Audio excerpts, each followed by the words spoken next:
to get my results. I don't have to go to the hospital. I can send them some information. They carry out their tests, and I get my results right in my house at my level. There are people who want to go to the, to the hospital, and they are okay with that. But at my level, at the kind of lifestyle I live, my current lifestyle, I would prefer a digitized, medical person. Exactly. And that's how it's going to keep growing, right?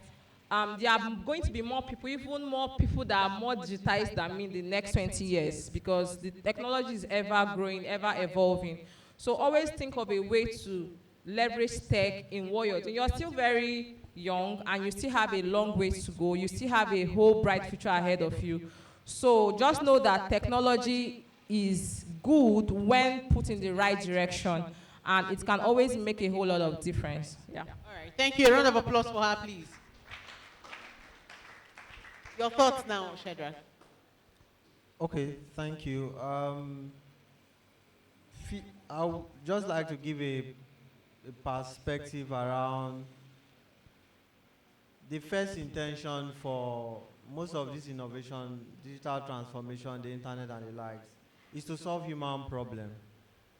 And we obviously know that the human nature in us always find a way to dabble, abuse it. get. So,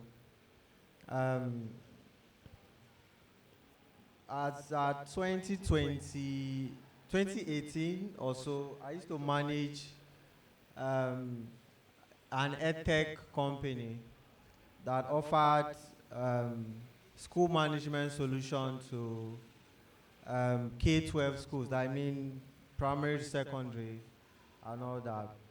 We saw a problem that the average school had several manual tasks that they were, handling, and it reduces the productivity of key stakeholders like the teachers and the students to at a certain level, at a certain percentage. So, but, we went to a school that accepted to, integrate the school management software somewhere far away at the outskirts of Port Harcourt. We integrated the solution perfectly, but the challenge they had was that even parents that wanted to pay school fees, they will pay school fees, and the school could not reconcile because they did not have internet around the school. When the school set up exams, for the students to use the platform to take exams, they had challenges, and it impacted their usage of the solution. In fact, they wanted to just go back to. So I'm talking about leverage, right? And obviously, I don't want to focus on how you use it. I'm looking at the wider stakeholder, especially how much digital infrastructure can be utilized. If there is digital infrastructure like the internet, obviously, a lot of schools can improve their performance, and education can be better presented to the stakeholders involved. The second thing is this. You know that recently, there is a company called eHealth. eHealth is using drone to deliver blood to areas where they are needed in demand. You just imagine traffic or having to deliver blood for somebody that has an emergency situation. So the drone is utilizing GPS services that is created, geolocation services, to be able to work effectively to deliver those medical supplies that are in demand.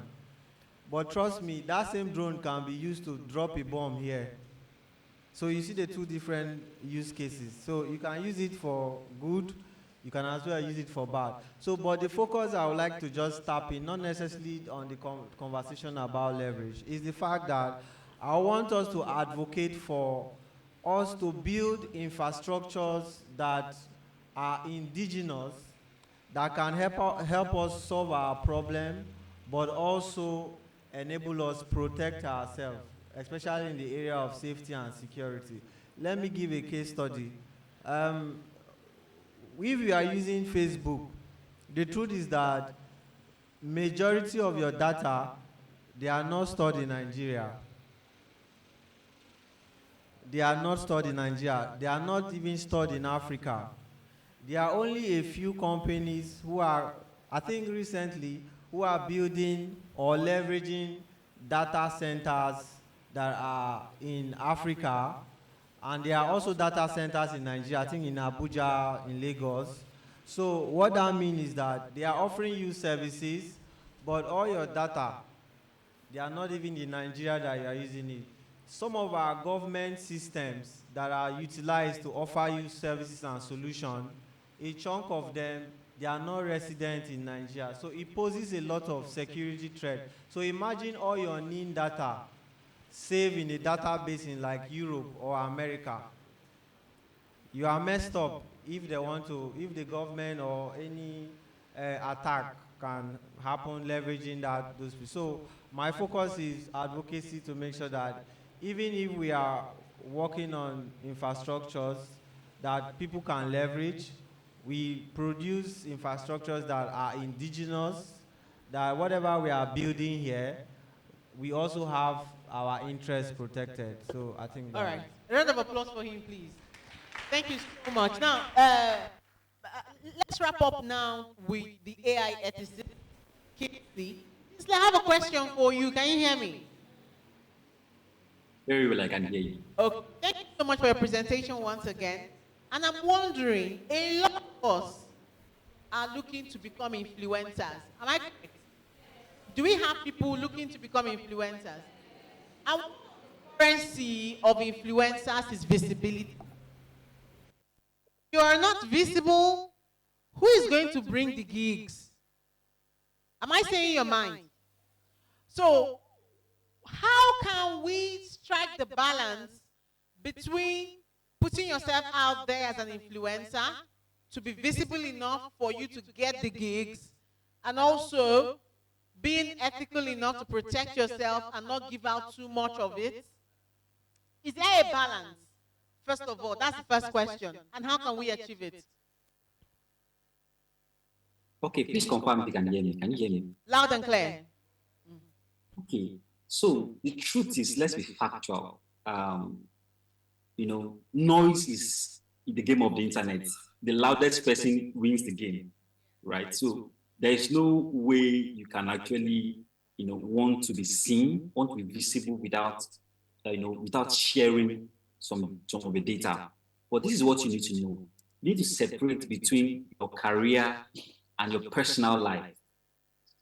Let me explain. So I am an influencer. Let's say I am a food influencer, or a tech influencer, or a fashion influencer. Now, what do you need to do? You need to know that the fashion influencing is your career.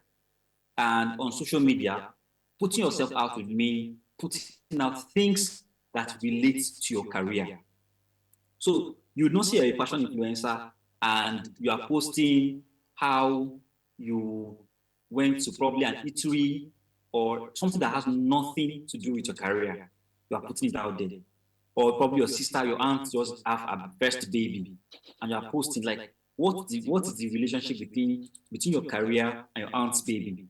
Or probably your elder sister just got married. It has nothing to do with you. So you need to know that anything you are promoting online, anything you are pushing online, must be things that is directly connected to your career. For instance, myself, I am into AI ethics, and I want everybody to know that I'm an ethicist. What I do basically, any information you see about me would be probably I spoke at a conference, I probably published a paper, or I did X, I did Y. Whatever it is about my personal life is none of your business. And I actually have people that are like that. We have musicians that are like that. And the only thing you will see is probably they went to a particular concert, they did this duel, they did this hit. Nothing concerns. This is my wife. This is my first child. This is my second child. This is where we are living. This is how we are eating. This is how we are nothing. So, as a student, you must know that there is a difference, clear difference between your personal life. Because one thing about personal life is that you are creating data points, and personal data is any data that can be identifiable to a person, right? So, for instance, your So if I look at all your data points, I could actually trace where you are currently in life and what you are likely to do in the future. So I know that okay, this lady on Sundays attends church, and probably the church maybe the gym, for instance. You attend the gym church, and then on Mondays he goes to the gym because he posts gym pictures every Monday. On Tuesdays, probably he goes to a particular restaurant because he posts every Tuesday. So you could study patterns and make predictions, and that's what AI do. They will study patterns and make predictions. So yes, you could, there's no way you could actually post. You could actually be reserved and be popular in quotes in this age, especially when you are the one pushing yourself. But notwithstanding, you must clearly separate, differentiate what is my personal life, what is my career path, and what are the data that are necessary to achieve the career I want to achieve. Who should I follow?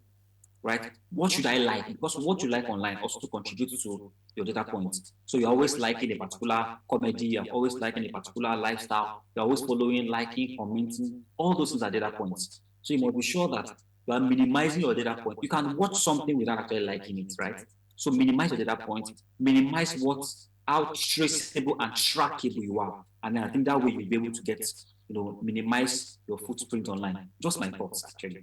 Thank you so much. I think at this point, I'm just going to join you in the audience. If you have questions, please indicate so that I can come to you. I'm sure we have lots of questions. Okay, I see one hand there, another one here. Any other? Do you have your hand? Is your hand up? Okay, any other one? I'll start with her. We can take like 3 more questions before we wrap up this session. Okay. Okay, my question goes like this. What is the role of the Nigerian Communication Commission, NCC, in digital infrastructure development? My question goes in this form. What is the role of Nigerian Communication Commission, NCC, in digital infrastructure development? That's a very good question. And you may want to take that. The role of NCC in digital infrastructure development. All right, thank you so much. For the sake of time, I would just leave it at 2 things. When we look at the Nigerian Communications Commission, I think it's also under the Office of the Federal Ministry of Communications, Digital Economy, that is ably led by our able minister, Bosun Tijani. I think we need to give him credit for a lot of the initiatives that are going on. So I just want to ask you if you've heard of anything like 3MTT before. Has anybody heard of it before? Okay, let me just bring it down to what can benefit us. The NCC does a lot of work because it's under that ministry. But the truth is that the NCC serves as a support mechanism to implement the government communication strategy, especially collaborating with key players like the telcos. When I say telcos, like your MTN and all that, the MNOs, I think the mobile network operators, the same people. And then we also have those who provide this broadband service support, like Equinos, Main One. So those are some kind of things that are just up there. But in practical terms, you see this cable that is passing around. A company like Main One is interested in that, is making sure that can be available. Some of those subsea cables that aid the internet infrastructure, that is like on that level. The second thing is that I think recently the NCC is trying to domesticate access to what the ministry is about, especially trying to do it, work with stakeholders at all levels to, like build a knowledge base where you can really understand what is going on in the technology ecosystem. So I would like you to plug into your school and maybe auction your school to see how they can collaborate or learn from what they can achieve with the NCC as a parastatal of government. I think at that level you can make sense of what NCC does. If not, everything I will share here might not really make sense. But invariably, you're saying that the NCC plays a key role. Exactly. And they have a lot going on when Yeah. it comes to digital infrastructure development. Like the internet we are enjoying, so it's just one. But the internet is shitty, isn't it? It's not as shitty as you think, so. But it's my experience, and it's a lot of people's experience. I mean, we want to rely on it, we want to depend on it, but if you want something to really work, you end up having like 3 internet connections in front of you, so that if this one fails, you hump on this one. If this one fails, that's like how most people in Nigeria function. We are growing, but not with speed. So let us give I like credit. your optimism. Let us give credit for the growth we have. I like your optimism. You have a question? Okay, my name is Mirabel Wokocha from Government Girls Secondary School, Rominike. And my question is, so far we have been talking about the risks involved in the internet and so on. So my question is, okay, we mentioned what influencers do. So let's take, for instance, I'm an influencer and I also advertise what like my career online.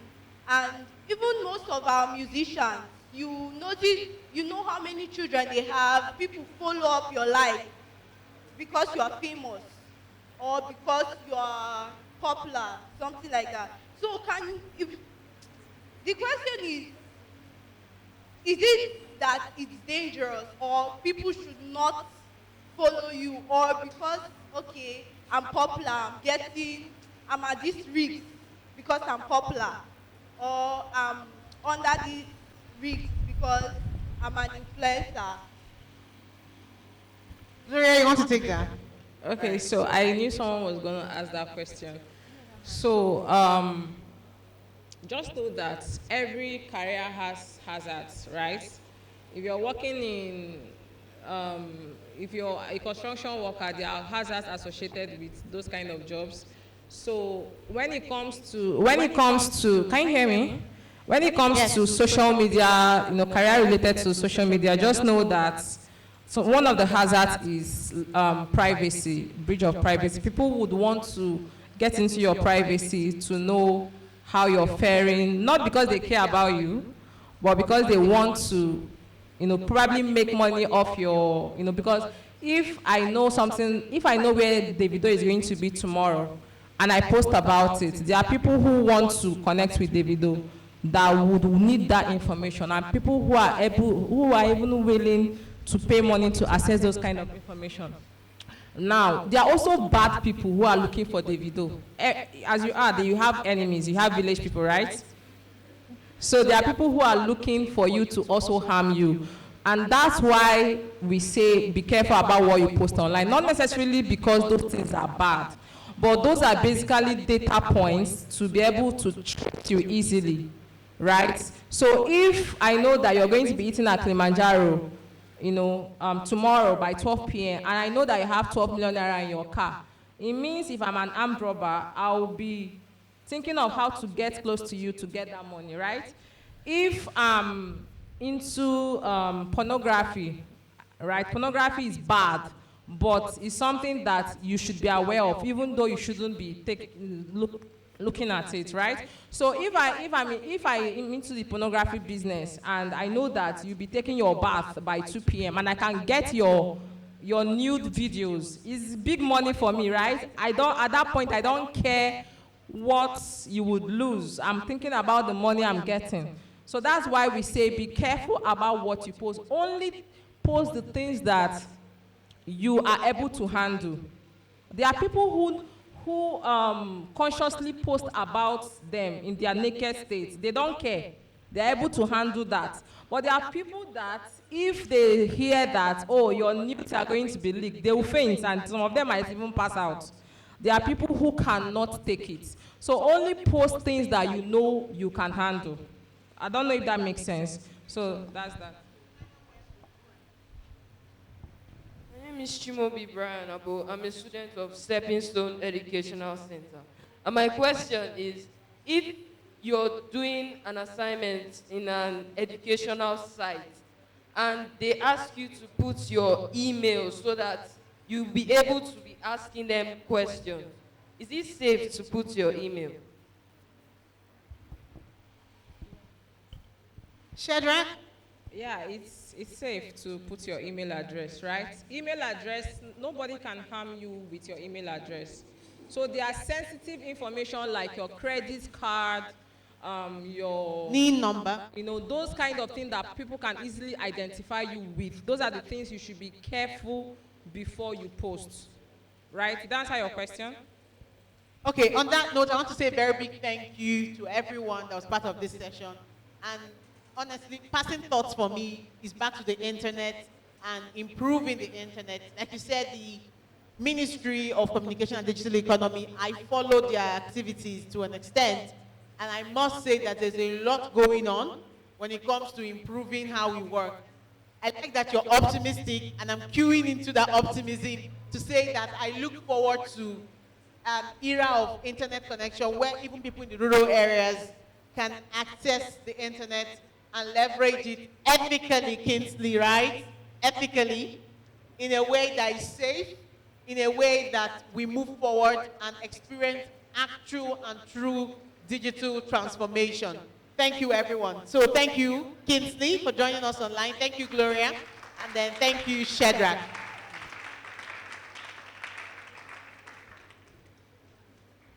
Thank you very much for this plenary section. It was indeed an eye-opener. Please put your hands together for them. I feel so honored being a part of this whole process and having the likes of Choma Ezinwafo on this podium at this point was indeed helpful. Having Gloria Ojuku, thank you very much. Kingsley Owadara, thank you very much. Last but not the least, having Owen Shedrack. It's a pleasure, I must tell you. At this point, we are going further, but I cannot do this without having to network with all of you. All right, so earlier when I started, I didn't tell you my name. I have been a pilot of today's flight for some couple of hours now. My name is Ajay Favor, and I've been your host for today. This is one out of the 1,000 duties I do here on planet Earth. So it is my pleasure to connect you to every other person who have been a partaker of today's experience right here as we talk about navigating the digital sphere, right risks and resilience. All right, so it is my pleasure once again, like I said, to have you all present. But at this point, permit me to make welcome the following personalities who at some point stepped into the building. I am highly delighted. I am highly delighted. All right, so let's have, so many organizations have been put together. So many individuals have come together to ensure that the use of internet in Nigeria is not just a thing of a child's play, but it is a point where you can share ideas, you can share information. You can also use these tools for the betterment of the society. So I have with me the following personnel who are part of MAG. MAG is a multi-stakeholders advisory group of Nigeria. All right, this particular organization is being head by the chairperson of MAG. I'm talking about none other but Waruwe. In his due time, you'll see him come to talk to us about this particular organization. It is also my pleasure to let you know that in our midst we have the NIRA president. I'm talking about NIRA, stands for Nigerian Internet Registration Association. I'm talking about none other but Mr. Adesola Akinsaya. He was here. Please put your hands together for him. I know he's within the building. We also have the pleasure of having members of NIRA and NIDA. We are delighted to have you. We also have with us Reverend Folanya Michael Olufumi. It's a pleasure to have you. Please put your hands together for him. We also have steering committee members online. It is a pleasure to know that you're joining us from wherever you are using the internet. We also have our online audience. We are delighted to have you. Last but not the least, we have the various reps of Stakeholders Association. And it is also my pleasure to have you all at this point. So I want to know what you do, and I'm sure you've already known what I do. So we are going to give you 10 minutes for you to network, get to reach out to somebody, give them a warm hand of welcome, and tell them what you do exactly for the next 10 minutes. So the DJ is going to lead us on this. Walk down to someone you do not know, tell them what you do If you're a tech enthusiast, tell us what you do with the tech space. If you're a teacher here, walk up to another teacher, tell the teacher what you do. Maybe you're into one of these space, I don't know. But then we are in to have that awesome moment. This will last for just 10 minutes. Please, let's have the music. All right. So I want you to network. I have a lot of questions. Aha, I love the smile on your face. This is one of the moments I have been waiting for because I want to get to know you more personally. I want you to leave your seats.